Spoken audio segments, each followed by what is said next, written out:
brought to you by V-Guard. લોકસભાની ચૂંટણી માટે યોજાનાર મતદાનના દિવસે મતદારો નિર્ભીક વાતાવરણમાં શાંતિપૂર્ણ રીતે મતદાન કરે અને કોઈ પણ જાતનો અનિચ્છનીય બનાવ ન બને તે માટે સુરક્ષા વ્યવસ્થા ચૂંટણી પંચ દ્વારા પોલીસ તંત્ર સાથે મળીને ગોઠવી દેવામાં આવી છે।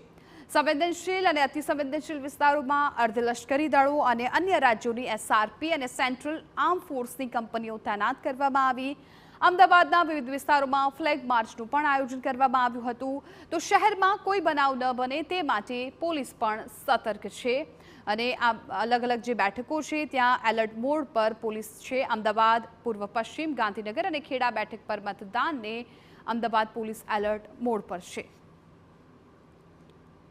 સ્કેલ મુજબ જ્યાં અમુક સંખ્યા કરતાં વધારે બૂથ આવેલા હોય એવા બિલ્ડિંગ પર ગોઠવવામાં આવેલા છે અને અમદાવાદ શહેરમાં ચૂંટણી સંબંધી એવી કોઈ ગંભીર ગુના ક્યારેય બનેલા નથી। એટલે ઇલેક્શન કમિશનની ગાઈડલાઇન્સ મુજબ આ સ્કેલ મુજબ લોકલ પોલીસની સાથે અર્ધલશ્કરી દળોને તૈનાત કરેલા છે। તો વિવિધ રાજ્યની પોલીસ છે તૈનાત કરી દેવામાં આવી છે। ખાસ તો જ્યાં સંવેદનશીલ વિસ્તારો છે ત્યાં લોખંડી સુરક્ષા વ્યવસ્થા છે ગોઠવી દેવામાં આવ્યું છે। અતિસંવેદનશીલ વિસ્તારો, સંવેદનશીલ વિસ્તારો અને જ્યાં અર્ધલશ્કરી દળો અને અન્ય રાજ્યોની એસઆરપી અને સેન્ટ્રલ આર્મ ફોર્સની કંપનીઓ તૈનાત કરવામાં આવી છે। આગામી 7મીએ લોકસભાની ચૂંટણી યોજાવા જઈ રહી છે અને ગુજરાતમાં મતદાનના દિવસે શાંતિપૂર્ણ રીતે મતદાન થાય તે માટે ચૂંટણી પંચની સાથે મળીને સુરક્ષા વ્યવસ્થા સઘન બનાવી દેવામાં આવેલી છે। ગુજરાતના અલગ અલગ શહેરોની અંદર સ્થાનિક પોલીસ ઉપરાંત પેરામિલિટરી ફોર્સને પણ તૈનાત કરવામાં આવેલી છે। આઈટીબીપી, બીએસએફ સહિતની સુરક્ષા એજન્સીઓ ઉપરાંત અલગ અલગ રાજ્યોની એસઆરપી પોલીસને પણ તૈનાત કરવામાં આવેલી છે અને તેઓએ મોરચો સંભાળી લીધો છે।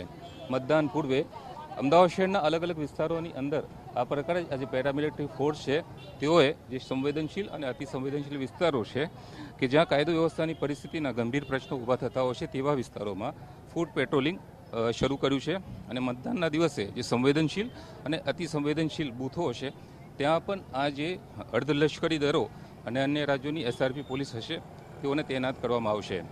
મતદારો નિષ્પક્ષ માહોલમાં અને નિર્ભીક રીતે મતદાન કરી શકે તે માટે આ વ્યવસ્થા ગોઠવવામાં આવેલી છે। અમદાવાદ શહેર ઉપરાંત રાજ્યના અન્ય અલગ અલગ શહેરોની અંદર પણ આ જ પ્રકારની સુરક્ષા વ્યવસ્થા ગોઠવવામાં આવેલી છે કે કાયદો વ્યવસ્થાની પરિસ્થિતિ ન ઉદ્ભવે અને જો કોઈ એવી અનિચ્છનીય ઘટના ઘટે તો તાત્કાલિક આ અર્ધલશ્કરી દળો અને રાજ્યોની પોલીસની સાથે સંકલનમાં રહીને સ્થાનિક પોલીસ કાયદો વ્યવસ્થાની પરિસ્થિતિ જાળવે। કેમેરામેન નિલેશ સાથે Yunus Ghazi, TV9, Ahmedabad. Brought to you by V-Guard.